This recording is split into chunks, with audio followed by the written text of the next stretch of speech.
Buddy, and thank you for joining us. Today, our webinar is about Winter Identification Online Workshop. So, my name is Natalie Walker. I am one of two invasive management specialists, and I am joined by Jacob Edel, the other invasive management specialist, who will be covering the second half of today's presentation. So, if you're having audio issues, make sure your Zoom audio is connected properly. In the lower left corner, the audio settings, open the menu by clicking the arrow and make sure the correct speaker device is selected. You can also leave the meeting and come back from the Eventbrite screen, select Open in Zoom.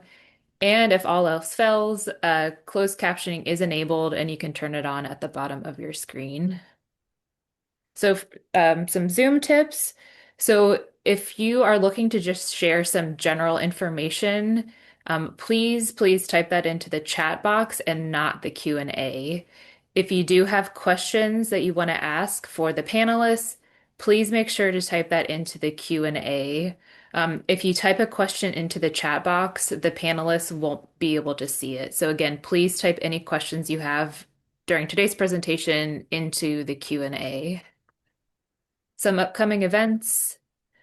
So tomorrow, December 4th at 1 o'clock, we will have our invasive plant online workshop that covers management and control of invasive plants.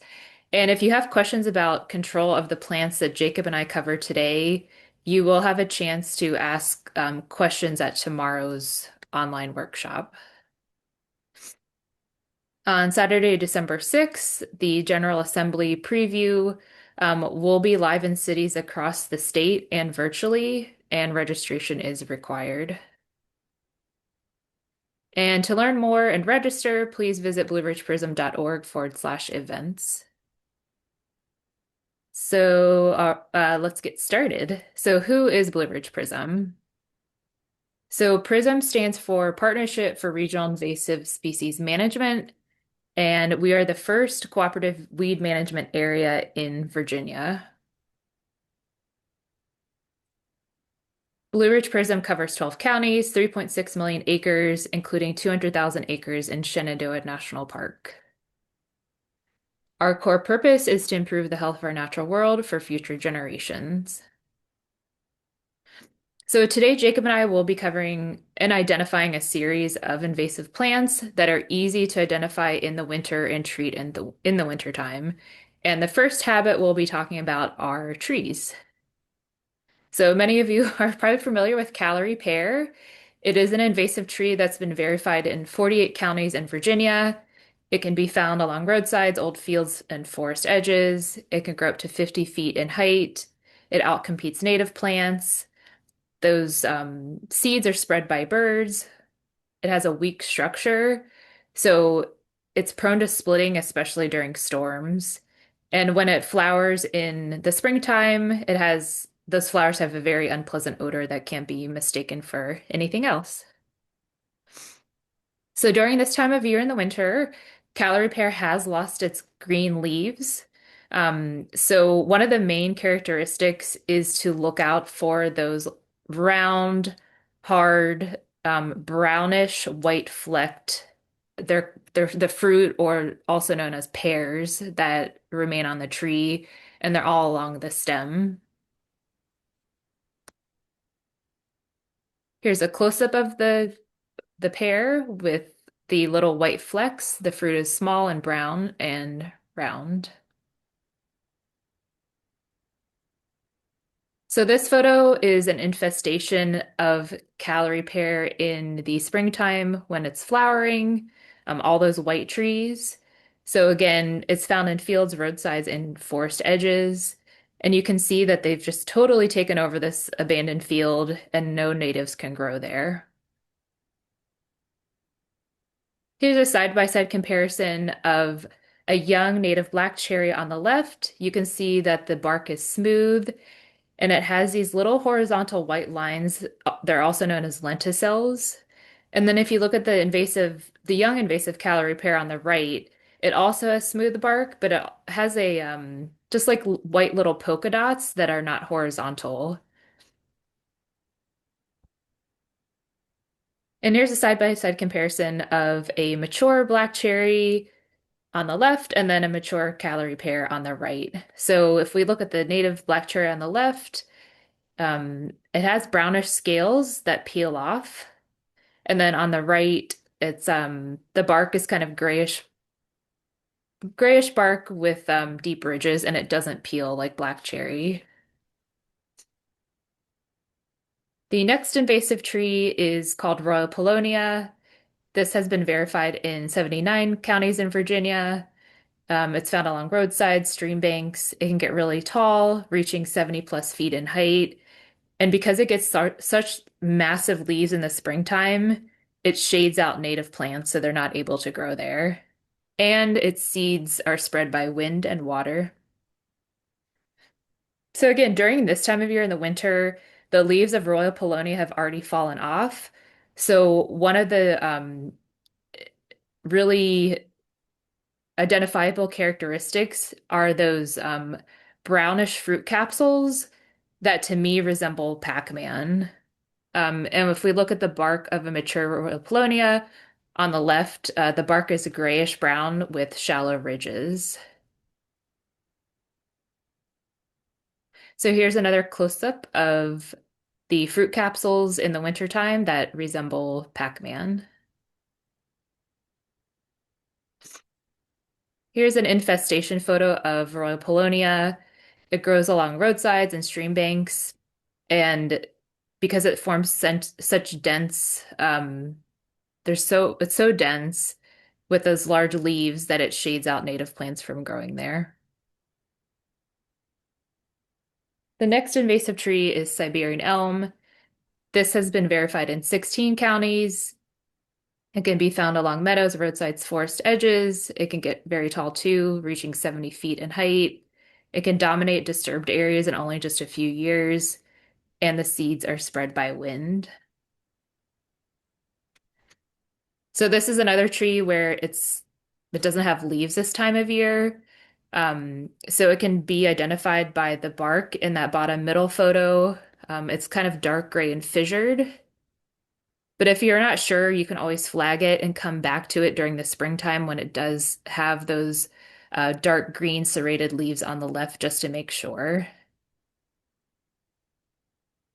The fruit also appears in spring. It's green, thin, and papery, and each of those little papery fruits contain a seed, which is how it's spread. And with Siberian elm, it can be found growing along roadsides and forest edges, and it spreads by seeds, forming very dense thickets, again, outcompeting our native vegetation. Tree of Heaven. Um, this has been verified in 93 counties. It's found along roadsides, forests, and in lawns, can grow 70 feet in height. It is the host plant for the invasive spotted lanternfly. It's allelopathic, which I'll cover towards the end of the slides. And then it also has an unpleasant odor, which you can't mistake it for any other plant. So with Tree of Heaven, it has lost its leaves already. So during this time of year, there's some characteristics that really make it stand out. So if we look at the top left photo, that is a young tree, a sapling, and that heart-shaped appearance on the sapling is called a leaf scar, where the leaf was attached. And then if we look at the bottom left photo, that is the bark of a mature tree of heaven. It's smooth and it kind of resembles cantaloupe. And then the top middle photo, those are the winged seeds or chimeras of a female tree of heaven. And those are dispersed by wind. And a female tree can produce up to 300,000 wind dispersed seeds. And the photo on the bottom middle, those are um, those are not on the tree now, but come like June time frame, one of the characteristics is those each leaflet has a notch or a gland at the base. But again, this time of year you won't see those leaves. Here's a close-up picture of those tannish, kind of papery winged chimeras that the female trees produce. And again, those blow off in the wind and can disperse very far away from the parent tree. Here's an infestation of a fully leafed out tree of heaven in the summertime. I mentioned that they're allelopathic, so what that means is it's sending out chemicals from its roots that inhibit other plants from growing nearby. And I mentioned it's the host plant for lanternfly.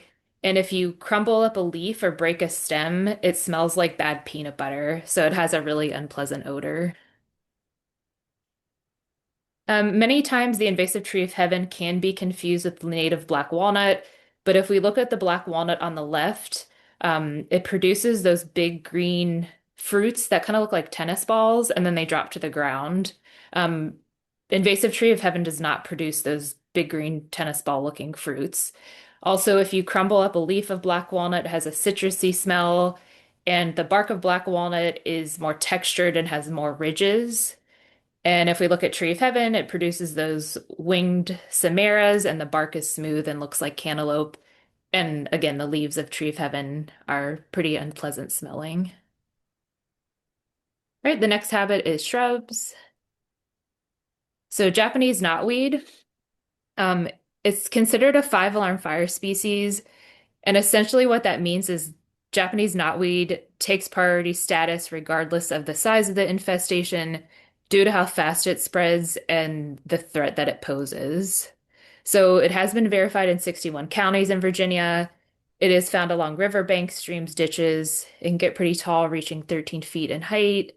It forms dense thickets that shade out natives, and it's spread by rhizomes and stem fragments.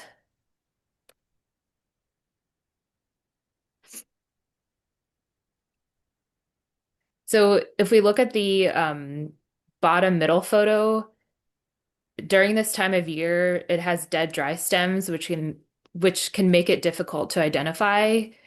But come springtime, you definitely want to be on the lookout for the new growth or the shoots that resemble asparagus, which can be green and purplish in color. The leaves are spade shaped and they have a pointed tip and a flat base. So here's a close-up of the dead stems in the wintertime that resemble bamboo. And here's a picture of an infestation of Japanese knotweed. Um, it forms very dense stands, and it can also cause significant damage to buildings and roads due to its extensive root systems. Leatherleaf mahonia is another invasive shrub. This is considered an early detection rapid response species or EDRR. So essentially what that means is you're finding and treating new invasive plants before they become established and widespread. Um, Leatherleaf mahonia has been verified in 18 counties in Virginia. It can grow 6 feet in height. It forms dense stands in the forest understory. It is still sold at garden centers and it's planted as a landscaping plant. If you look at the leaves, they're spiny and hollow or holly-like, and it does have fragrant yellow flowers in the wintertime.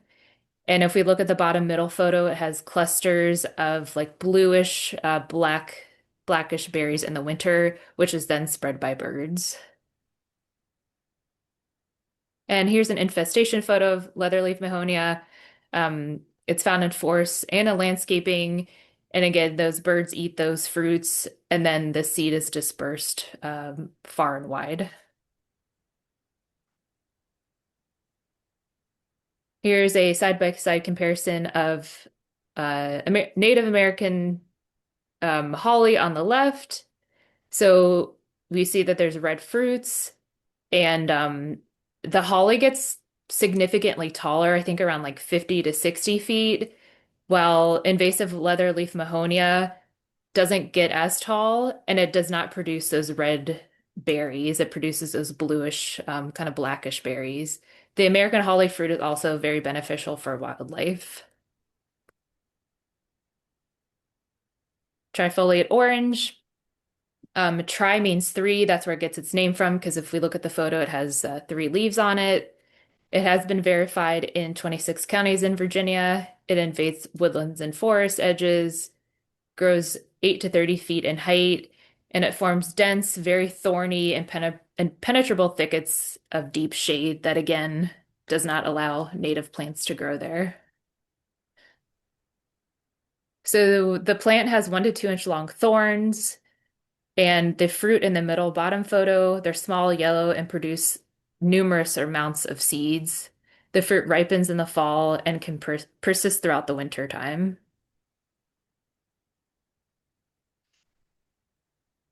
And animals, again, eat those seeds and disperse them far and wide.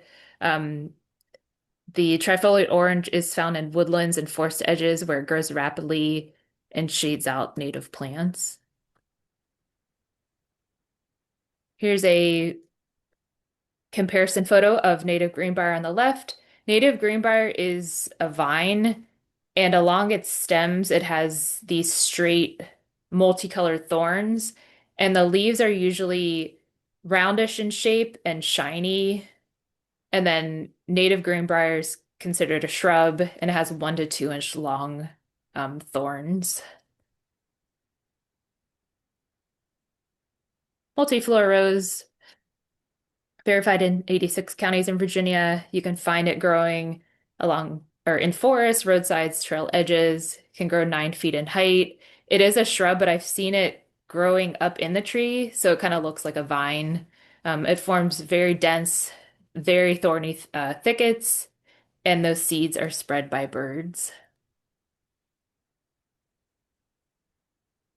So if we look at the bottom left photo, those are the fruits, or they're also called rose hips, that can remain viable in the soil for a really long time. And because multiflora rose has already lost its leaves during this time of year, um, the characteristics you want to look for are those rose hips. And then it has thorns along its stem that look like cat's claws. And then the bottom middle photo, those are called hairy stipules that our native roses don't have. So look for the rose hips, thorns, and the hairy stipules, and that is multiflora rose. And here's a closer up picture of those rose hips that persist into the wintertime and into springtime.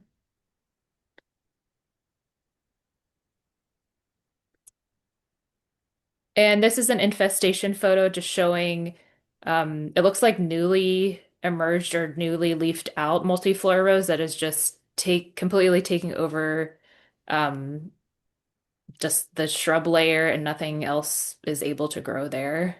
And it does leaf out early in the spring, so be on the lookout for that. And here's a side by side of native Allegheny blackberry on the left.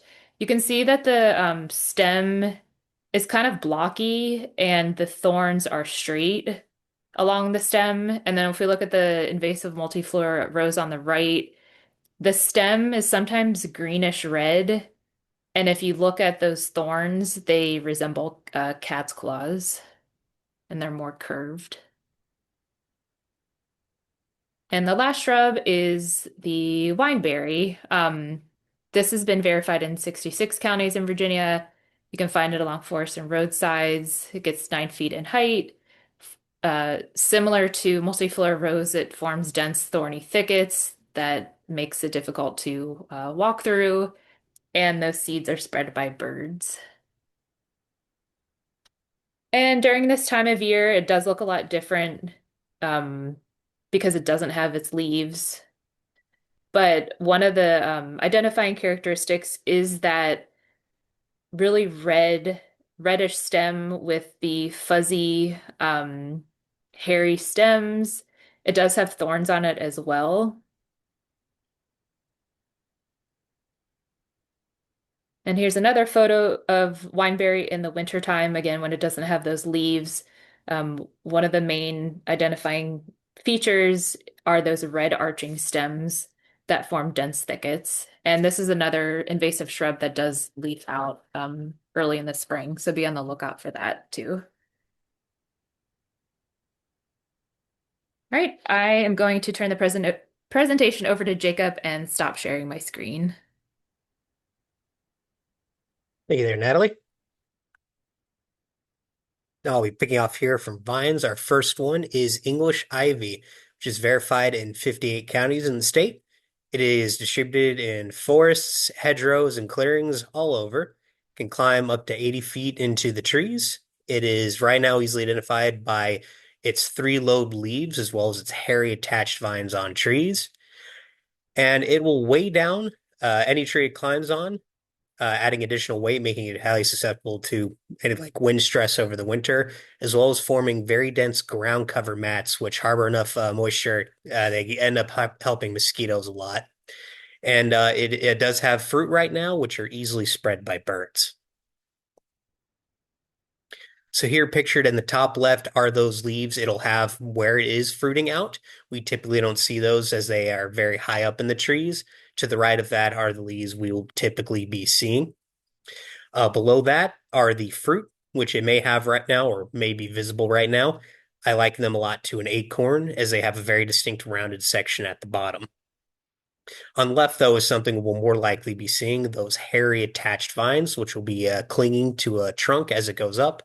On the far right is a good example of what many of us will be seeing as we go around. Here we have two side-by-side infestation photos as it infests both on the trees and on the ground. On the left, we see it absolutely covering that trunk. I can barely make it out myself. And on the right, we see it starting to really cover the ground right there, almost in totality. Now, there is a native lookalike, though luckily at this time of year in the winter, they are a lot easier to tell apart. On the left, we have our native poison ivy. It does not have its leaves right now, so it is just a bare, hairy vine attached to the trees, versus the English ivy on the right, which where you can see both the hairy vine as well as leaves, which are still out and will be out the entire season. Next vine is a ground vine, excuse me, greater periwinkle. It is verified in 48 counties and can be found in disturbed forests, dump sites, and old home sites where it was planted throughout the state. It can grow anywhere from 3 to 8 inches tall. It is a semi-evergreen, meaning sometimes it'll drop, sometimes it'll slightly change color, but typically are held on there. And it creates another very dense ground cover mat. And unfortunately, this plant is still planted and sold ornamentally. See where we have in the bottom left, top right, and bottom right, we see three different variations of the plant. As I said, is still sold ornamentally, so there's a good chance you might find very different cultivars in different locations. But they vary, the commonality is the shape of the leaves, a very generic rounded heart shape to them, as well in the top left is the flower, which gave the species its name of periwinkle. One distinguishing feature for greater periwinkle as it will reroot from segments of stems. And if you look in the far right photo, you'll see the hairy segments as it's getting ready to do just that. Here we have a photo of an infestation. Now, mind, this is not in the middle of winter, so it does have some flowers on it, but a winter infestation will look virtually identical minus the periwinkle flowers and additional shrubbery visible in the background. Our next find here is another semi-evergreen. It is Japanese honeysuckle. It is verified in 95 counties, or all counties, including those little cities throughout the state. It can be found in forests, old fields, disturbed floodplains, and open habitats virtually everywhere, unfortunately. It can climb up to 50 feet into those trees. As I mentioned, it is a semi-evergreen, and it has black fruit on it still now, just like the English ivy does. It primarily constricts as it climbs, cutting off the plant's circulation of anything it managed to climb onto. But as it gets very dense up in there, it can end up weighing down the trees as well with its sheer weight. So picture in the top left are those berries I mentioned right now. They are very dark black in color. As we look to the right of that, we'll see a younger plant that hasn't started to climb. Young stems can have that reddish coloration, are very thin, and leaves are oriented into opposite paired groups. Now, as it starts to climb, older vines will turn woody and start to develop a very shreddy paper mache-like bark. Now, on the bottom right and the far right are two different leaf variations. On the far right is what we can expect to be seeing right now. They are slightly turned color and wilted, but they will remain on the vine all throughout the season. But we did want to note, as it comes into spring, new leaves will occasionally have a lobed, very oak-like appearance to them. So you did want to make a note of that. As winter comes to an end, spring starts, you may shift from those wilted leaves to those odd lobed leaves. And here's a nightmarish image of an infestation of twirling Japanese honeysuckle vines that have absolutely choked out almost anything you can see in this photo, that poor tree. Now, there is a native lookalike. It is coral honeysuckle. Our native honeysuckle vine here has cupped leaves. I liken them to a satellite dish or those old hot lips phones that cup around completely around the stem. At the terminal ends, they'll start to break apart as it goes further down, versus Japanese honeysuckle here we see on the left, which always has distinct separated paired opposite leaves all the way down its length. Our next find here is kudzu. I do want to note that the photo on the right is not in winter season. However, that is its most remarkable feature, those three leaflets. So we use that as most people will recognize that. This vine is verified in 77 counties throughout the state. It can be found in road cuts, clearings, disturbed forests, and old railroads where it was originally planted for soil stabilization. This vine can climb up to 100 feet to a tree's canopy. As I mentioned earlier, its most distinct feature are its three leaflets. However, it does also have very hairy stems while they're young, and you can see those even now into winter. This vine spreads as it's from vine nodes where it reroots there, and when broken, they can easily be spread by wind or floods or whatever damage or even equipment that managed to get to it. And unfortunately, as many of us may or may not know, this vine can grow up to a foot a day. Here we have pictured on the top left the Walton growth hairy stem. A very good close-up. On the right is the winter form of the plant. You can still see the very hairy stem as it goes down south. Below that are hairy seed pods, which it can retain into the winter, though they will have dropped their seeds. And you can see that just above the brown stem in the photo in the top right.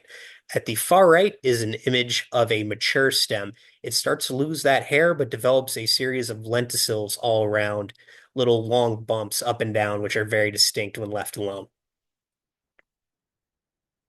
Here we have a photo of an infestation where it's covering absolutely everything it can on trees, power lines, those poor shrubs, and probably anything unfortunate enough not to be able to move.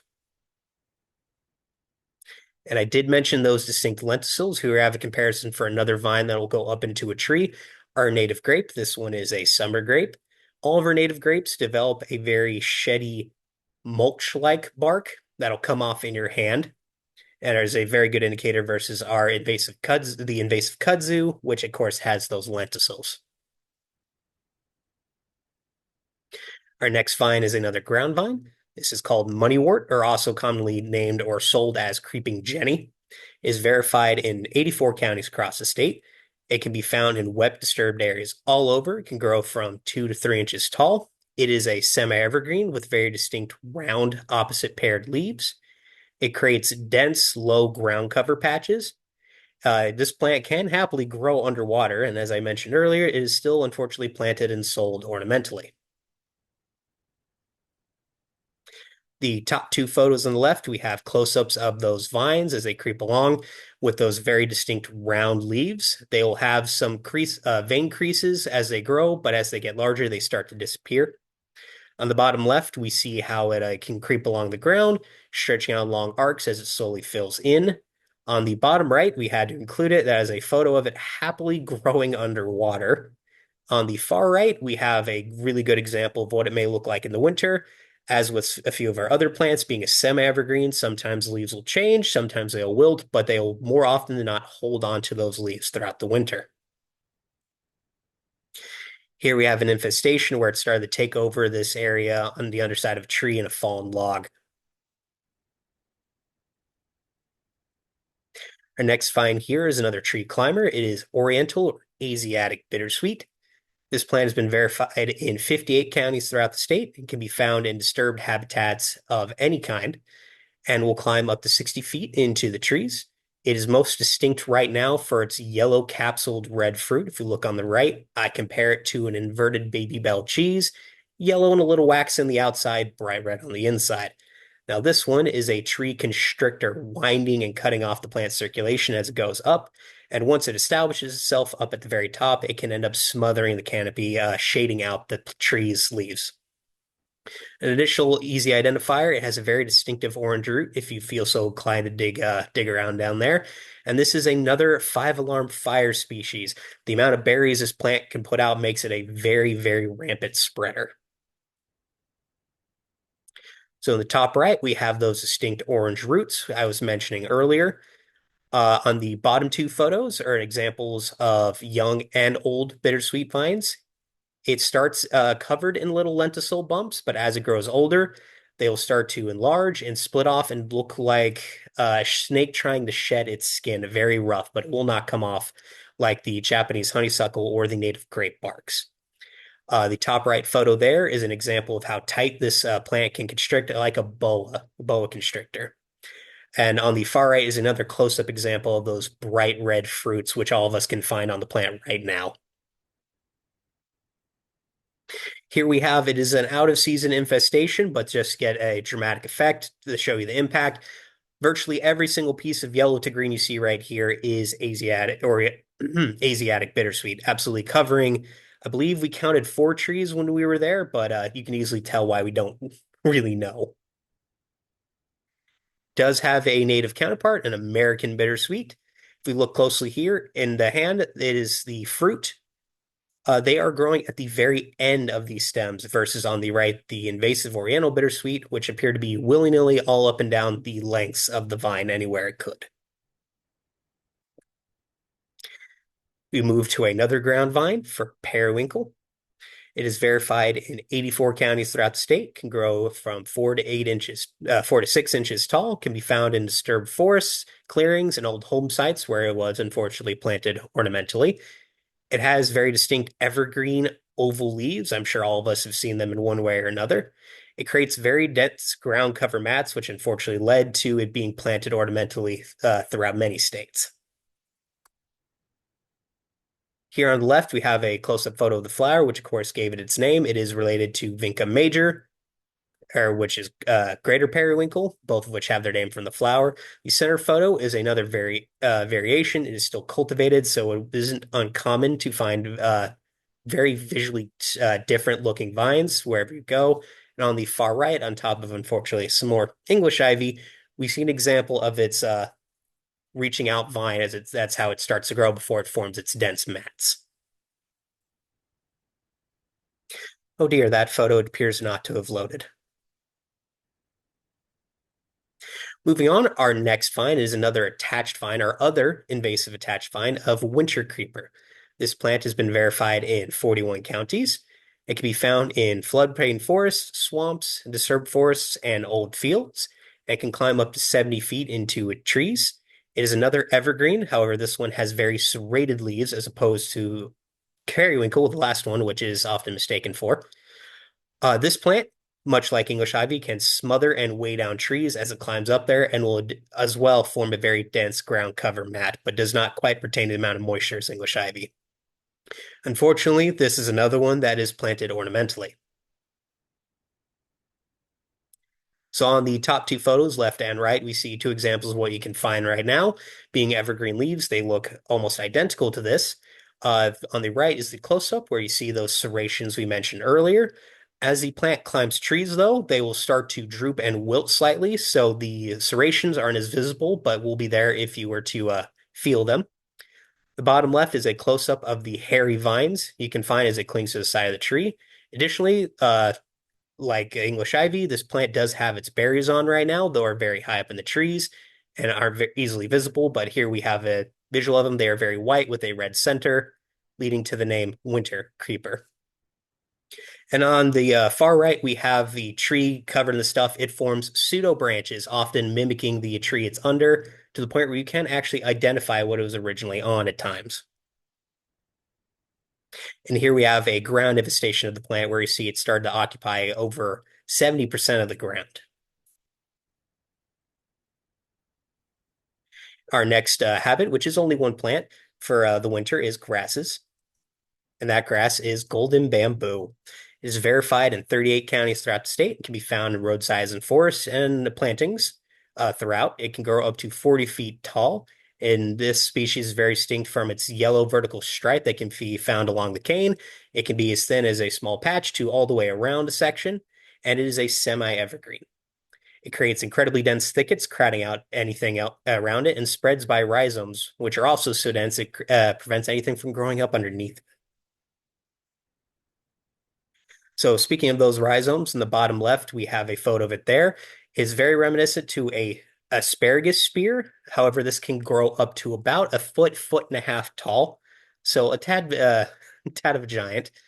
On the top two photos, we see the leaves are very grass bed-like, as this is in the grass family. They come from branches that sprout from the nose in between sections of the cane. The bottom right photo, we see a plant where its yellow is only in that single stripe, versus on the right, which is a very representative photo where almost the entire cane appears yellow. Move here, here's an infestation right next to a home, possibly from an old planting, but it started to take over this hillside. Now, there is a native lookalike that is not distributed very well throughout Virginia, but is throughout the much of the South. Native river cane has a very dark color and thin stem, and does not grow very tall, approximately 6 to 7 feet, versus the bamboo here on the right, which has that yellow gold color and, of course, grows very tall. And our last habit for this presentation is forbs. First forb here is common chickweed. This is verified in 95 counties in the state of Virginia. It can be found in fields, gardens, and open disturbed areas all over. It can grow anywhere between 3 to 6 inches tall. It is a semi-evergreen in the winter, meaning it's primarily found around the winter months and will disappear throughout the summer. It grows in dense mats that can crowd out the ground, and its segments, rerouting when they break off due to any form of damage, including walking on it, is the primary way it spreads. So here in the top left, we see an example of it reaching out to grow. The younger stems, as they grow, are very hairy, as they and will turn into roots as it reconnects with the ground in the top right photo. The bottom left and bottom right are two examples of clusters we can find. Very close up, young leaves will have very distinct vein indentations along them. But when it's a very young plant, they will look more like thin tendrils, as in the bottom right. And the furthest right is an example of a cluster that has not only started to clump up, has started to grow vertically. And here we have an infested cornfield where it makes up the majority of the ground cover throughout the field. Our next forb is garlic mustard. Now, this plant comes in two forms. As is a biennial plant. We'll be covering the first year leaf form. Many of you are probably familiar or will be seeing its second year leaf form in the spring presentation. This plant has been verified in 62 counties throughout the state and can be found in roadsides, forest disturbed areas, and trail edges throughout. In its first year form, it can be found anywhere from 4 to 8 inches tall and creates very dense ground cover patches. This plant is additionally allelopathic. Notably, not only does it kill off competing plants, but mushrooms and fungi in the soil as well. As mentioned before, it is a biennial and it has two distinct forms between its first year rosettes and its second year stalks. And it forms bean-like calyx with very tiny seeds which are spread very easily.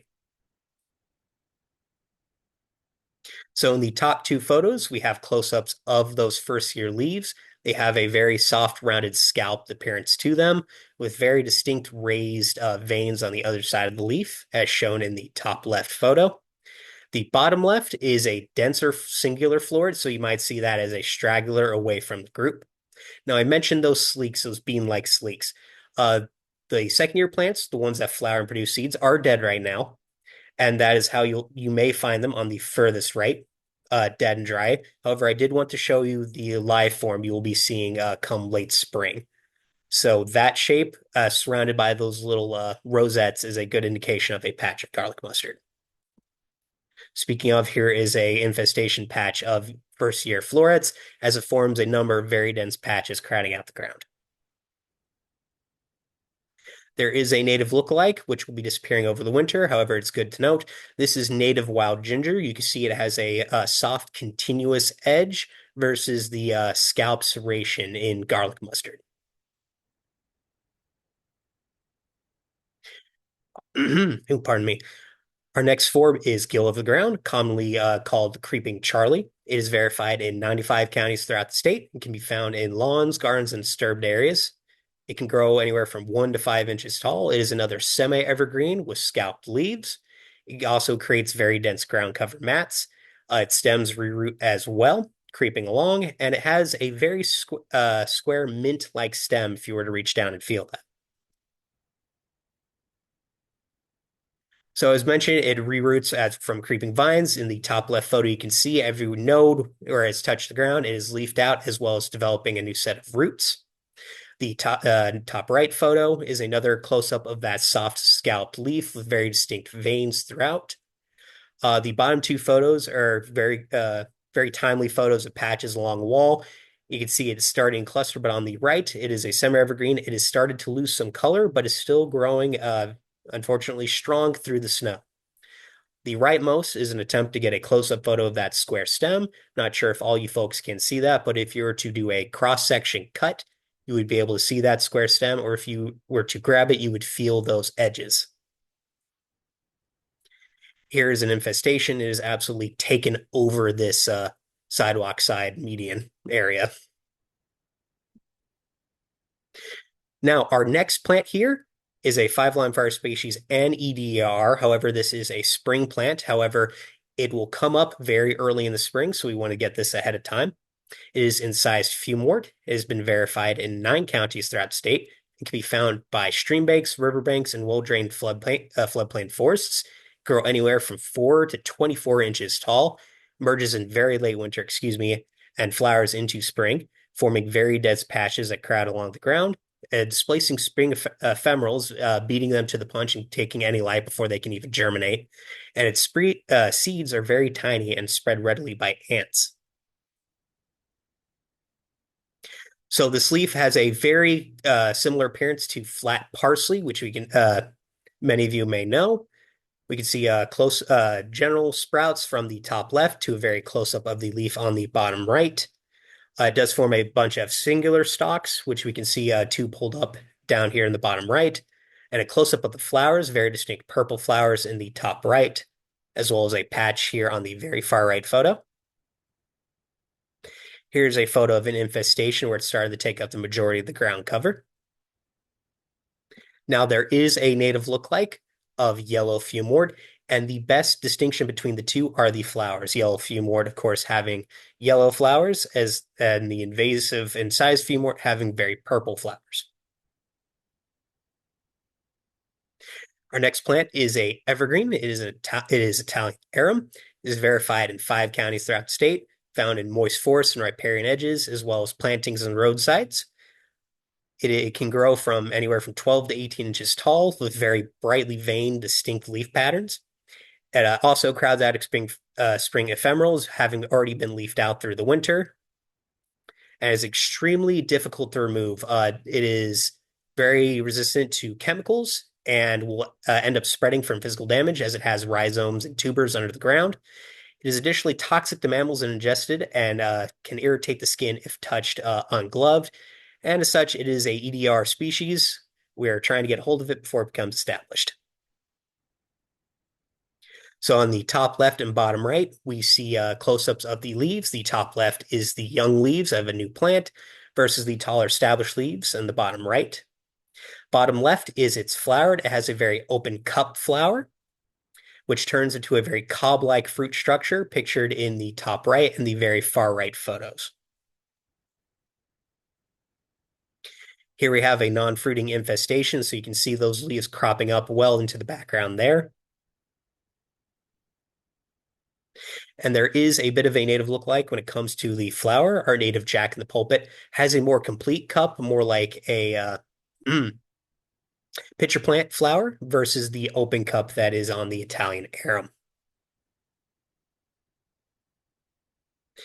And here, our last plant is Lesser Celandine. It is another late winter, early fall grower, so we wanted to get ahead of the curve on this one. It is verified in 22 counties, found on riverbanks, streams, wet forests, and ditches. It grows 2 to 4 inches tall on average and forms a incredibly dense ground cover mat. And additionally, it is spread by tubers and bulbules essentially the same tubers that can grow off the top of the plant and spread easily by water flooding and disturbance, and is additionally a 5-alarm fire species because of how easily and voraciously it can spread. So the top two photos are pictures of the leaves. They come up with a very cartoon heart separation at the top, but will round out with age. And this will be the first way much people see it. I liken it to a handful of baby spinach on the ground. Pictured in the bottom left are those tubers, which will be growing just below the soil surface and can be spread even just by accidentally stepping on or tripping over it, versus the bottom right photo, which is a picture of a distance of the flowering clump. These are related to buttercups and as such have very distinct yellow flowers, which we can see more highlighted in the far right photo. And here's an infestation of them taking over this wet forest floor.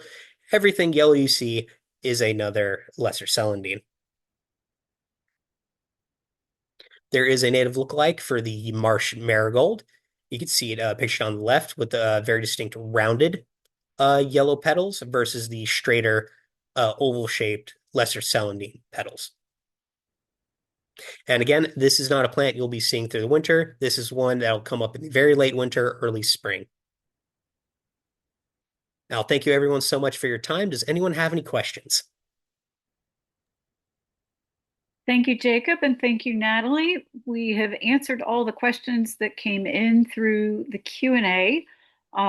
If anyone has any additional questions, we'll give you a minute or two to put them in the Q&A box.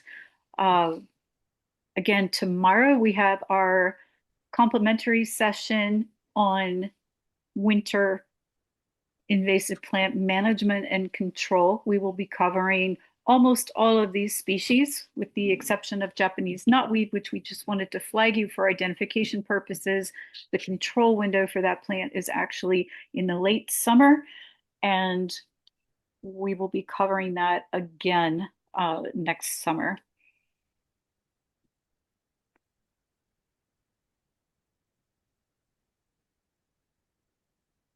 We have one question that just came in. Is it better to remove English ivy from trees first or the surrounding ground cover of the ivy?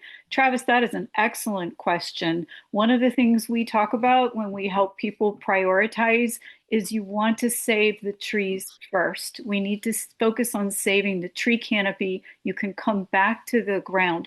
The reason is that English ivy is such a threat to mature trees.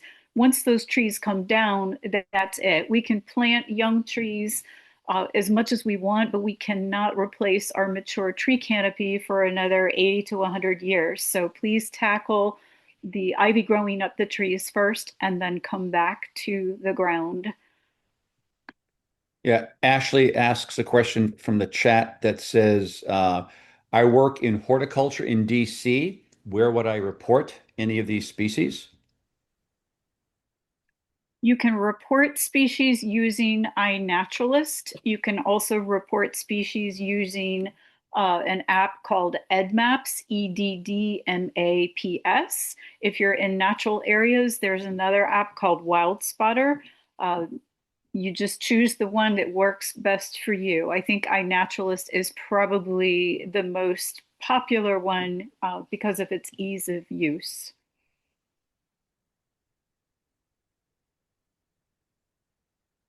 Winston has a question. I may have missed it, being in and out. Japanese stiltgrass. We don't cover Japanese stiltgrass in our winter ID session. It has died back to a thatch at this point, and so there's very little, if anything, to do with that. We do cover that in other sessions.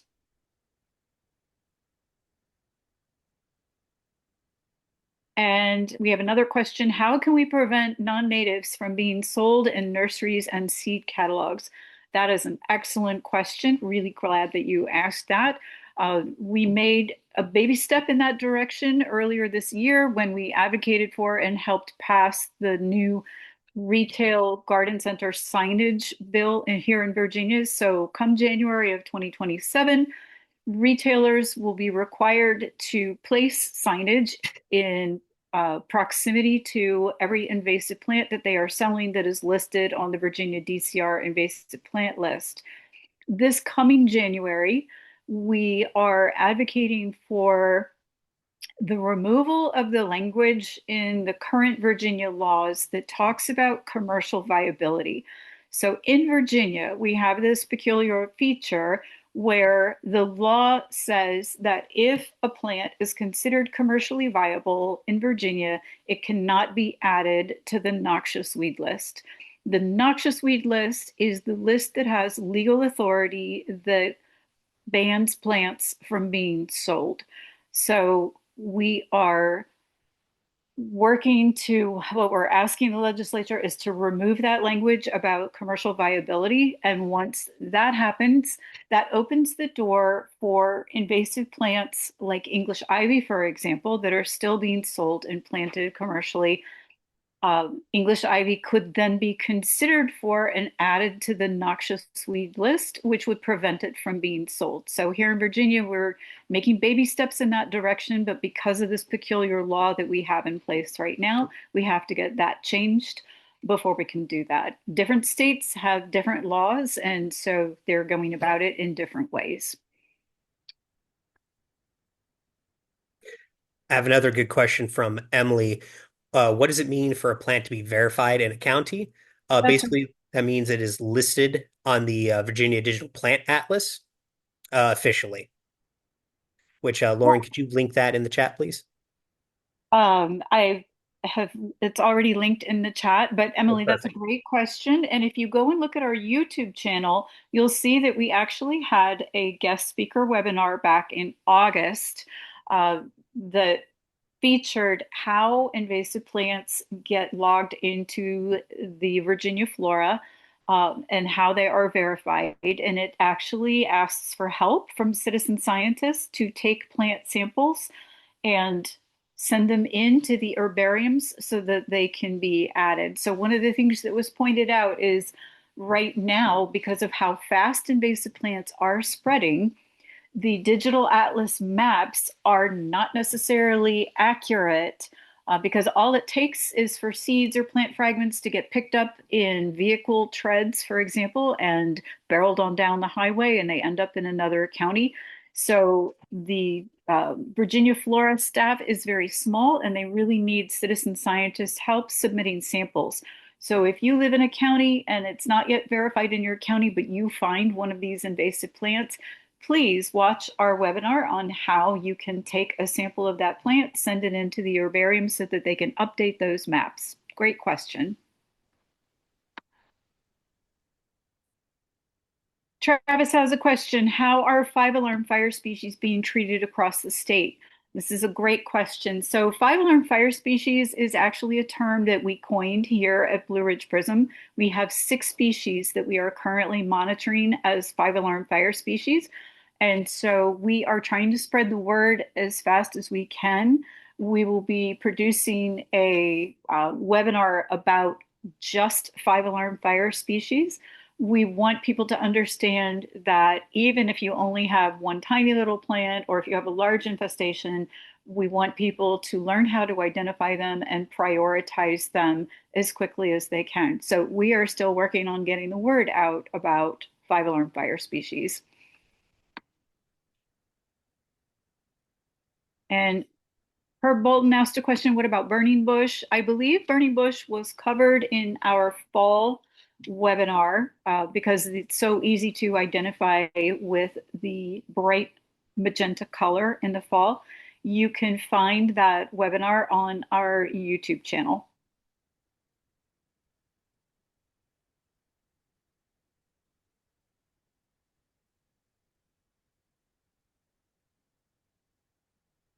We have time for just a couple more questions if anyone has.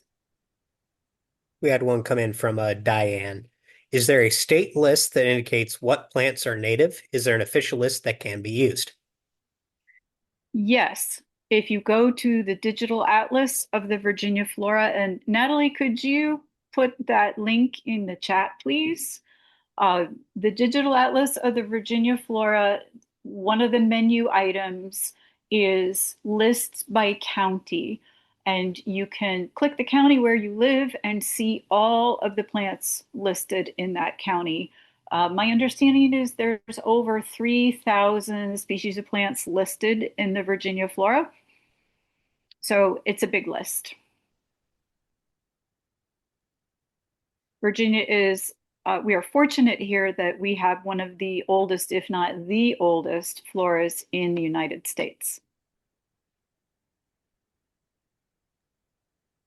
Ashley's Uh, asking if there is a District of Columbia version of the Virginia flora. That is a great question, and I don't know the answer to that. There's a question about when should we attack kudzu? Kudzu we are going to cover tomorrow, but the short version is we talk about cutting the vines in the winter and coming back in June when the tubers begin to leaf out again and tackling it with a foliar spray. So it's a two-part process for kudzu. Alyssa has asked us to list the 6 5-alarm species. Natalie, can you put those in the chat?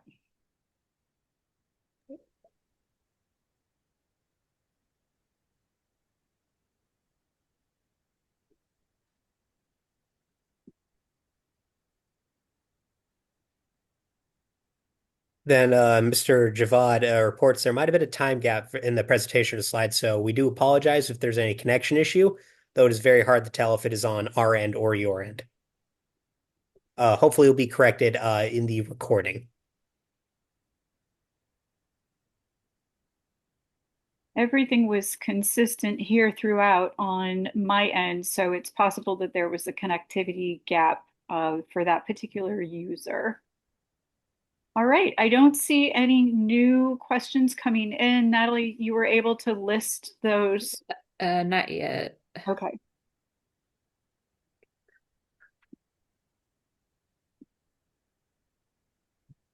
Okay. We'll wait for Natalie to enter those into the chat and then we will close out. It's 1:59, so we are right on time.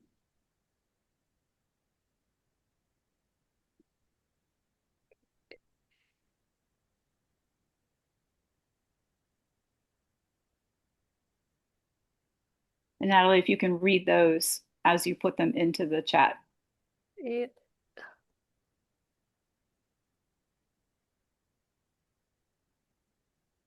Melinda is asking if a link to this presentation will be published or shared. Melinda, this presentation is being recorded and it will go up on our YouTube channel probably by Saturday. We have to wait for Zoom to process the video and put it in the cloud. Natalie, go ahead. I see you've got yep. those species. You can read those to everyone. Wavy leaf grass, Japanese knotweed, incised fumort, lesser celandine, two-horn trappa, and Asiatic bittersweet. All right, it's 2 o'clock. Thank you so much, everyone, for joining us. We look forward to seeing you again tomorrow for the management and control. And I'm going to stop the recording here.